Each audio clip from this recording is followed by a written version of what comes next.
तो यहाँ पे हम बात करेंगे सबऑर्डिनेटिंग कंजक्शंस की। तो सबऑर्डिनेटिंग कंजक्शंस क्या होते हैं, पहले तो हम मीनिंग देख लेते हैं सबऑर्डिनेटिंग का। सबऑर्डिनेटिंग का मतलब होता है आश्रित, यानी कि जो क्लोज किसी दूसरी क्लोज के ऊपर आश्रित होती है, तो उनको यूज करने वाले जो वर्ड होते हैं, यानी कि उससे रिलेटेड जो वर्ड होते हैं हमारे, जो उनको ज्वाइन करते हैं, तो उनको बोलते हैं हम सबऑर्डिनेटिंग कंजक्शंस। तो ये कंजक्शन जैसे कि इफ है, सिंस एक्सेट्रा, तो इस तरह के जो कंजक्शंस होंगे वो क्या करते हैं, दो क्लोज को ज्वाइन करते हैं। If sentences are divided into clause, अगर हम सेंटेंस को दो क्लोज में डिवाइड कर दें तो एक क्लोज तो हमारी प्रिंसिपल क्लोज होगी और दूसरी हमारी क्या होगी, सबऑर्डिनेट क्लोज होगी। और उसमें क्या होता है कि प्रिंसिपल क्लोज तो इंडिपेंडेंट होती है, यानी कि वो किसी के ऊपर डिपेंड नहीं है, लेकिन जो सबऑर्डिनेट क्लोज है वो प्रिंसिपल क्लोज के ऊपर डिपेंड होती है, तो इसलिए उसको आश्रित क्लोज कहते हैं, यानी कि आश्रित कि दूसरे के ऊपर डिपेंड है। तो जब एक क्लोज यानी कि सबऑर्डिनेट क्लोज सेकंड वाली जो क्लोज हमारी पहले वाली क्लोज के ऊपर डिपेंड होती है, यानी कि प्रिंसिपल क्लोज के ऊपर डिपेंड होती है, तब हम उसको बोलते हैं सबऑर्डिनेट क्लोज। और उससे जो रिलेटेड हमारे वर्ड होंगे, उनको ज्वाइन करने वाले जो हमारे वर्ड्स होंगे, उनको हम बोलेंगे सबऑर्डिनेटिंग कंजक्शंस। तो यहाँ पर हम एग्जाम्पल देख लेते हैं। इफ यू वर्क हार्ड, कि अगर तुम कठिन परिश्रम करते हो, तो ये जो वर्ड है हमारा, अगर तुम कठिन परिश्रम करते हो, तो ये हमारी किसी के ऊपर डिपेंड रहेगी, क्योंकि अगर तुम कठिन परिश्रम करते हो तो क्या होगा, तो ये यानी किसी के ऊपर डिपेंड है, हमें क्वेश्चन पूरा नहीं मिल रहा है, हमारी जो क्लोज है वो कंप्लीट नहीं हो रही है, उसका कोई कंप्लीट सेंस नहीं निकल रहा है, तो ये हमारी क्या है, ये हमारी सबऑर्डिनेट क्लोज है, सबऑर्डिनेट क्लोज। क्योंकि ये क्लोज जो है इसका हमारा क्या है कि कोई रिजल्ट नहीं निकल रहा है, ये पूरा कंप्लीट सेंस नहीं निकल रहा है। क्यों, क्योंकि ये इसके दूसरी वाली क्लोज के ऊपर डिपेंड है। दूसरी क्लोज हमारी क्या है, ये हमारी प्रिंसिपल क्लोज, ये हमारी प्रिंसिपल क्लोज, क्योंकि जब कोई सबऑर्डिनेट क्लोज प्रिंसिपल क्लोज के ऊपर डिपेंड रहती है तो वहां पे हम सबऑर्डिनेटिंग कंजक्शंस का यूज करते हैं। तो जो इफ है, इफ हमारा सबऑर्डिनेटिंग कंजक्शन है, यानी कि आश्रित संयोजक है, ये हमारा क्या है, सबऑर्डिनेटिंग कंजक्शन, सबऑर्डिनेटिंग कंजक्शन है। ये आपको क्लियर हो गया कि देखो इफ यू वर्क हार्ड, ये पूरी सेंस नहीं है कि अगर तुम कठिन परिश्रम करते हो तो क्या होगा, तो यू विल सक्सीड, तुम सफल हो जाओगे। अगर हम अलग से देखें, यू विल सक्सीड, तुम सफल हो जाओगे, तो ये हमारा कंप्लीट सेंस निकल रहा है। इसके बाद हमारा क्वेश्चन पुट नहीं हो रहा है, कुछ भी हमें कहने की और जरूरत ही नहीं है, तो ये हमारी प्रिंसिपल क्लोज है। तो हम इसको ऐसे भी लिख सकते हैं, you will succeed, you will succeed, कि तुम सफल हो जाओगे। इफ यू वर्क हार्ड, अगर तुम कठिन परिश्रम करते हो। तो जो इफ वर्ड है ये हमारा क्या है, सबऑर्डिनेटिंग कंजक्शन। इफ जो है हमारा सबऑर्डिनेटिंग कंजक्शन है। क्यों, क्योंकि इसकी वजह से ये जो पूरी क्लोज है इसके ऊपर डिपेंड है। ठीक है, नेक्स्ट देख लेते हैं हम। Since I was busy I could not call up you. क्योंकि, सिंस मतलब क्योंकि, चूंकि, आई वॉज बिजी, मैं बिजी था, तो चूंकि आई वॉज बिजी ये हमारी किसके ऊपर डिपेंड है, आई कुड नॉट कॉल यू ना अप, कि मैं तुम्हें कॉल नहीं कर सका। तो मैं तुम्हें कॉल नहीं कर सका ये हमारी प्रिंसिपल क्लोज है, और सिंस आई वॉज बिजी ये हमारी सबऑर्डिनेट क्लोज है। और जो ये क्लोज है हमारी सबऑर्डिनेट वो किसके ऊपर डिपेंड है, प्रिंसिपल क्लोज के। तो जो सिंस वर्ड है हमारा, सिंस जो वर्ड है वो है हमारा सबऑर्डिनेटिंग कंजक्शन। और जो हमारी सबऑर्डिनेट क्लोज होती है वो हमारी किससे शुरू होती है, वो शुरू होती है हमारी सबऑर्डिनेटिंग कंजक्शन से। तो पहले तो हमारा जो है वो सबऑर्डिनेटिंग कंजक्शन वर्ड आता है, सबऑर्डिनेटिंग कंजक्शन, प्लस उसके बाद हमारी क्लोज होती है। तो ये दोनों जो क्लोज है हमारी सबऑर्डिनेटिंग जो क्लोज है उससे पहले हमारा सबऑर्डिनेटिंग कंजक्शन वर्ड आता है। तो आई थिंक आपको ये क्लियर हो गया होगा कि जब कोई दो क्लोज आपस में जुड़ी होती हैं और उनमें से एक क्लोज प्रिंसिपल क्लोज हो और दूसरी क्लोज सबऑर्डिनेट क्लोज हो, तो हम सबऑर्डिनेटिंग कंजक्शन का यूज करते हैं। तो ये क्लियर हो गया आपको। नेक्स्ट हम देख लेते हैं कि सबऑर्डिनेटिंग कंजक्शन कौन कौन से होते हैं और वो कहाँ पर यूज किए जाते हैं, वो किसके ऊपर डिपेंड होते हैं। जो सबऑर्डिनेटिंग कंजक्शन होते हैं are use depending on the meaning of the sentence, वो सेंटेंस के मीनिंग के ऊपर डिपेंड होते हैं। अब उनको हमें कहाँ पर यूज करना है, हमें उन्हें यूज करना है किसी भी सेंटेंस के मीनिंग के साथ, कि मीनिंग को हमें देखना पड़ेगा कि भाई क्या मीनिंग है, उसके बाद ही हम उस कंजक्शन का यूज करेंगे। जैसे टाइम है, सबसे पहले लेंगे हम टाइम की बात करेंगे। अगर कहीं पर भी टाइम के बारे में बात हो तो हम कौन कौन से कंजक्शन का यूज करेंगे, कौन कौन से सबऑर्डिनेट कंजक्शन का यूज करेंगे। तो टाइम के लिए हम when, whenever, till, until, before, since, while, as soon as long as, just as, इन सब का यूज करेंगे एक्सेट्रा। तो इस तरह के जो वर्ड हैं हमारे, इस तरह की जो हमारी कंजक्शन है जो हमें टाइम के बारे में बताती हैं, ठीक है। जैसे कि वैन मतलब कब, टिल माने तक, अनटिल मतलब जब तक। तो ये जितने भी वर्ड हैं हमारे, या फिर सिंस माने हमारा हो जाएगा क्यों, चूंकि,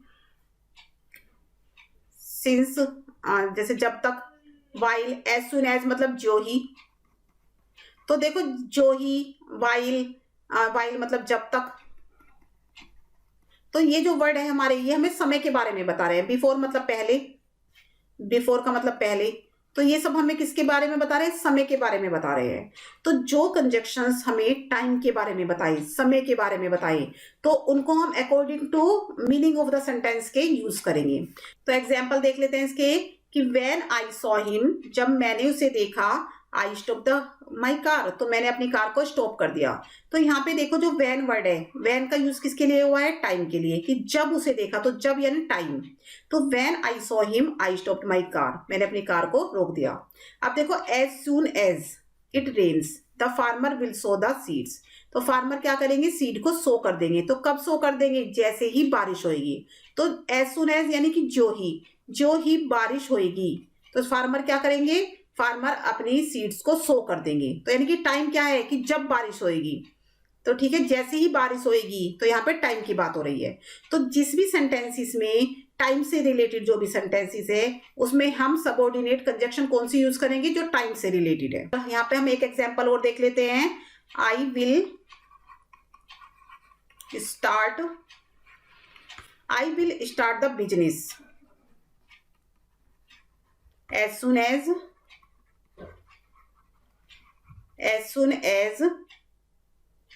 I get the license। तो यहाँ पे आप सेंटेंस देख सकते हो कि I will start the business, कि मैं बिजनेस को स्टार्ट कर दूंगा। तो यहाँ पे भी देखो कब कर देगा बिजनेस स्टार्ट, जैसे ही लाइसेंस मिल जाएगा। तो जो ही लाइसेंस मिलेगा मैं बिजनेस को स्टार्ट कर दूंगा। तो यहाँ पे भी किसकी बात हो रही है, टाइम की बात हो रही है कि मैं बिजनेस स्टार्ट कर दूंगा। तो क्वेश्चन यहाँ पे उठेगा कि कब करोगे, तो जो ही लाइसेंस मिल जाएगा। तो यहाँ पे टाइम की बात हो रही है। नेक्स्ट देख लेते हैं हम, he will stay in office, कि वह ऑफिस में रुकेगा। तो यहाँ पे हमने क्या बोला कि वह ऑफिस में रुकेगा। तो यहाँ पे क्वेश्चन क्या हुआ कि भाई कब तक रुकेगा, अनटिल, कब तक मतलब अनटिल, जब तक यू रीच देयर, कि जब तक तुम वहां पहुंचोगे। तो देखो यहाँ पे क्या हो रही है, टाइम की बात हो रही है कि वह ऑफिस में रुकेगा। तो क्वेश्चन क्या उठेगा कि भाई कब तक रुकेगा। तो कब तक के लिए हमने क्या लगा दिया कि अनटिल, यानी कि जब तक तुम वहां पहुंचोगे। तो जब तक तुम वहां पहुंचते हो तब तक वह ऑफिस में रुकेगा। तो जितने भी हम यहाँ पे वर्ड देख रहे हैं, जो भी हमारे सबऑर्डिनेट कंजक्शन है, वो हमें क्या बता रहे हैं, वो हमें टाइम के बारे में बता रहे हैं। आई थिंक आपको क्लियर हो गया होगा। नेक्स्ट हम देख लेते हैं प्लेस। तो यहाँ पे हमें क्या बताना है कि जो सबऑर्डिनेट कंजक्शन है, अगर वो हमें प्लेस के बारे में बता रहे हैं, तो हम यूज करेंगे वेयर का और व्हेनेवर का। तो व्हेनेवर और वेयर ये हमें किसके बारे में बताते हैं, प्लेस के बारे में। तो ये सबऑर्डिनेट क्लोज जो है हमें सेंटेंस के मीनिंग के ऊपर डिपेंड होती है, मैंने आपको बताया। तो सेंटेंस का मीनिंग अगर प्लेस से रिलेटेड निकल रहा है, स्थान से रिलेटेड निकल रहा है, किसी भी जगह की बात हो रही है, तब हम वेयर और वेयरएवर का यूज करेंगे सबऑर्डिनेट कंजक्शन के रूप में। तो एग्जाम्पल देख लेते हैं, जैसे you can go wherever you want. तो यू कैन गो, तुम जा सकते हो। तो उन्होंने कहा कहाँ, क्योंकि जगह पूछी जा रही है, प्लेस पूछा जा रहा है कि भाई कहाँ जा सकते हो। वेयर एवर यू वॉन्ट, कि जहां भी तुम जाना चाहते हो। वेयर एवर मतलब जहां भी तुम चाहते हो वहां तुम जा सकते हो। बिकॉज यहाँ पे प्लेस की बात हो रही है, तो इसलिए हमने कौन सी सबऑर्डिनेट कंजक्शन का यूज किया है, जो कि हमारे प्लेस से रिलेटेड है। एक और हम यहाँ पे सेंटेंस देख लेंगे, एक एग्जाम्पल हम देख लेते हैं। I found my purse. तो देखो यहाँ पे क्या लिखा है कि आई फाउंड माई पर्स, मुझे मेरा पर्स मिल गया। अभी क्वेश्चन क्या होएगा कि कहाँ मिल गया, वेयर आई लेफ्ट इट, कि जहां मैंने उसको छोड़ा था। तो देखो हमने यूज किया वेयर का, वेयर हमने प्लेस के लिए यूज किया। तो जहां हमने इसको छोड़ा था वहां से मेरा पर्स मुझे मिल गया। तो यहाँ पे हमने वेयर का यूज किया है, तो वेयर यहाँ पे हमारा क्या है, सबऑर्डिनेट कंजक्शन है। नेक्स्ट देख लेते हैं, लेट हर गो, कि उसको जाने दो। तो अब यहाँ पे क्वेश्चन आएगा कि भाई उसको कहाँ जाने दे, तो वेयर एवर, वेयर है मतलब जहां भी, शी लाइक्स टू गो, कि जहां भी वे जाना पसंद करे, लाइक्स टू गो, कि वे जहां भी जाना पसंद करे तो उसको जाने दो। तो ये आपको क्लियर हो गया कि जो सबऑर्डिनेट कंजक्शन जो प्लेस से रिलेटेड है, तो हमें अकॉर्डिंग टू मीनिंग उनको यूज करना है। नेक्स्ट देख लेते हैं, नेक्स्ट हमारा है कॉज। कॉज मतलब कारण। तो जो सबऑर्डिनेट कंजक्शन में किसी कारण के बारे में बताया जाए, कॉज के बारे में बताया जाए, तो वहां पे हम यूज करेंगे सिंस, बिकॉज और एज एक्सेट्रा। तो इससे रिलेटेड जितने भी वर्ड होंगे, चाहे सिंस, बिकॉज और एज से रिलेटेड, जिससे हमें कारण पूछे कि भाई क्योंकि, चूंकि, ऐसे वर्ड का यूज हो, तो हम मीनिंग के ऊपर डिपेंड है वो हमारा कि मीनिंग क्या है सेंटेंस का। तो यहाँ पे आप देख सकते हैं जैसे शी केम, कि वह आई। अब वह यहाँ क्यों आई, भाई क्या कारण था आने का, बिकॉज, बिकॉज हमें पता चलेगा आने का कारण, क्योंकि आई कॉल्ड हर अप, मैंने उसे बुलाया था। तो क्योंकि वर्ड से हमें उसके आने का रीजन पता चला, हमें उसके आने का कारण पता चला। तो जो ये क्योंकि वर्ड है, बिकॉज जो वर्ड है, ये हमारी सबऑर्डिनेट कंजक्शन है। अभी एक नेक्स्ट देख लेते हैं, जैसे ही is a miser, no one likes him. तो नो वन लाइक्स हिम, कोई उसे पसंद नहीं करता। तो भाई क्यों नहीं पसंद करता उसको, बिकॉज, मतलब बिकॉज नहीं, एज ही इज ए माइजर, क्योंकि वे बिल्कुल कंजूस है। तो एज जो वर्ड है हमारा किसको, किसकी तरह है, वो माइजर की तरह है। एज जो हमें बता रहा है कि वो माइजर की तरह यानी कंजूस की तरह है, जिसकी वजह से उसे कोई पसंद नहीं करता। तो आई थिंक ये आपको क्लियर हो गया होगा। शी इज क्राइंग, कि वह रो रही है। तो यहाँ पे भी कॉज है कि भाई क्यों रो रही है, बिकॉज समवन,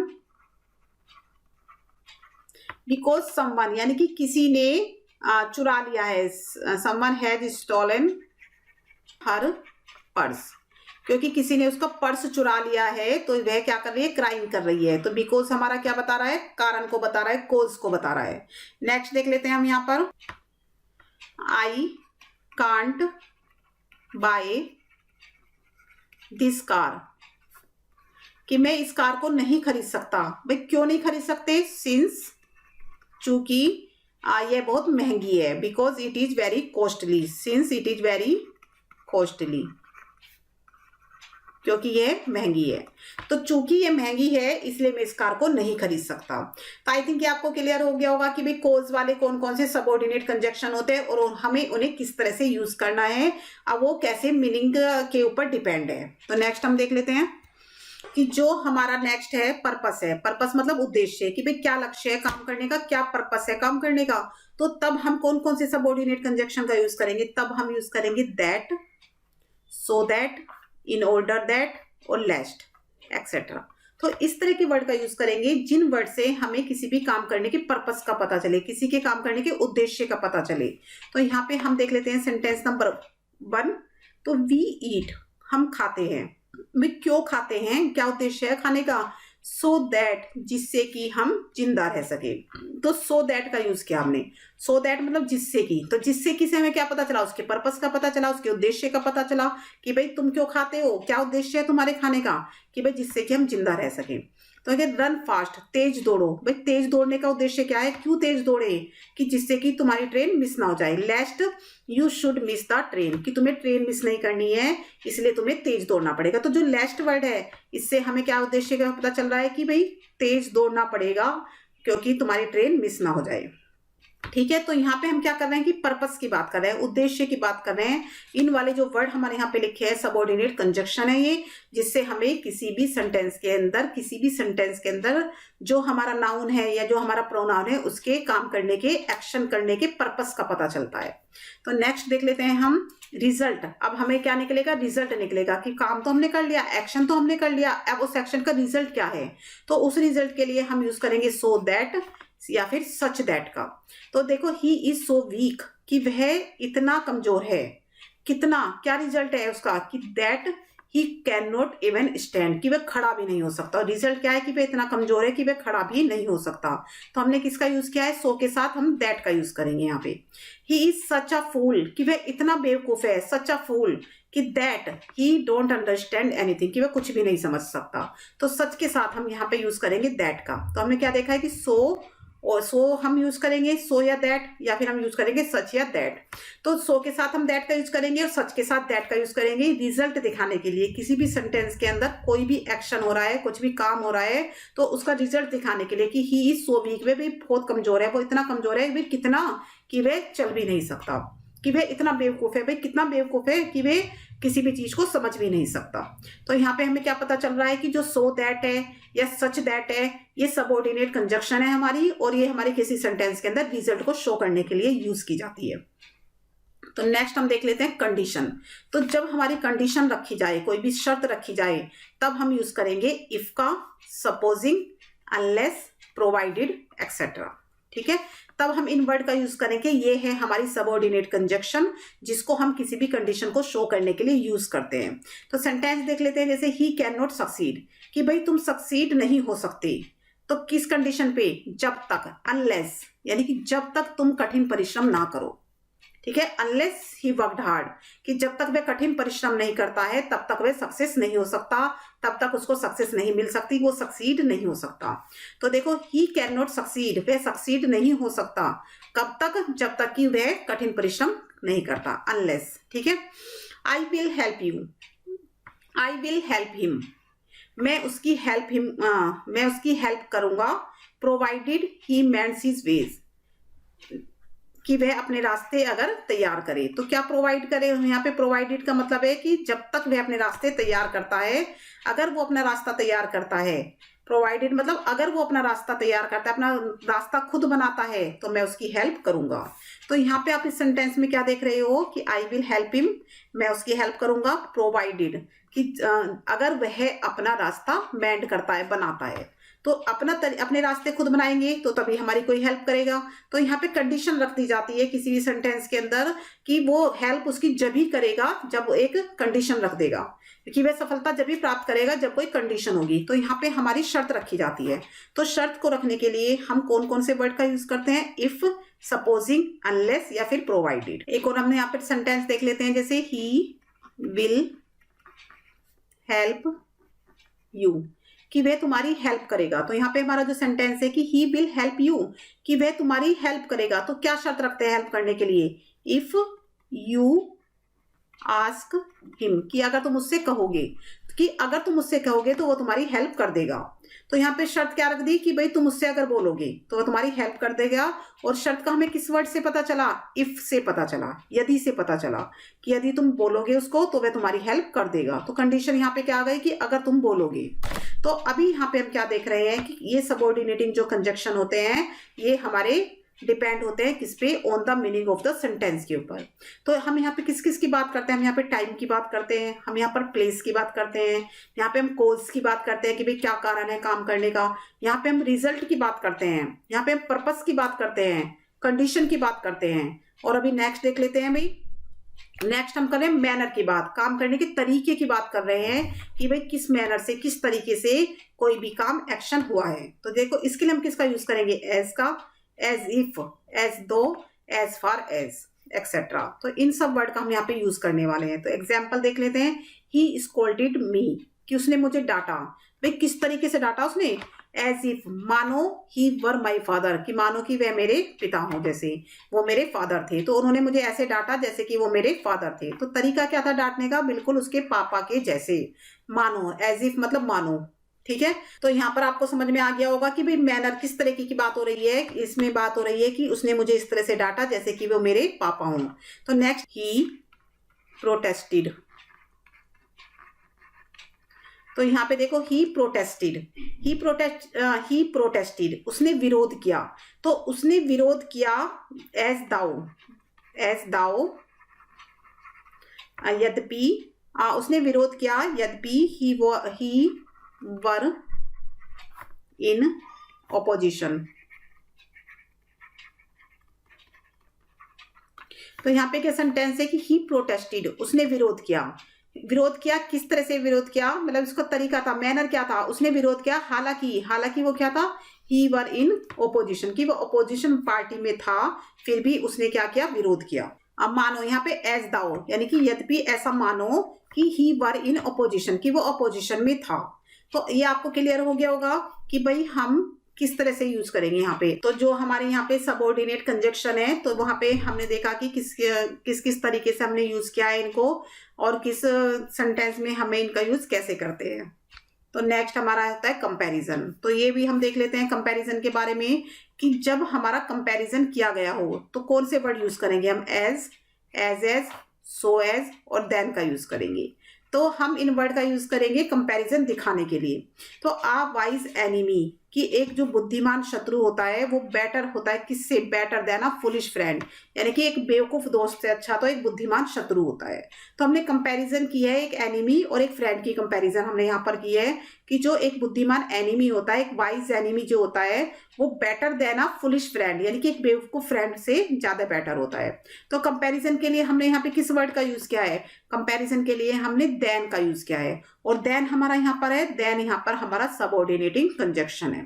ठीक है, ये क्लियर हो गया, सबऑर्डिनेट कंजक्शन है। तो ये क्लियर हो गया आपको कि कंपैरिजन दिखाने के लिए हम कौन कौन से वर्ड का यूज करते हैं, कौन कौन से हमारे सबऑर्डिनेट कंजक्शन होते हैं। तो यहाँ पे एक सेंटेंस और देख लेते हैं हम, जैसे she is as intelligent, she is as intelligent as, कि वह इतनी इंटेलिजेंट है जितना उसका भाई, एज हर ब्रदर। तो यहाँ पे देखो कंपैरिजन किसकी हो रही है, उसकी अपने भाई के साथ, लेकिन क्या कंपैरिजन नहीं हो रही है, सिमिलैरिटी दिखा रहे हैं कि वह इतनी ही इंटेलिजेंट है जितना उसका भाई।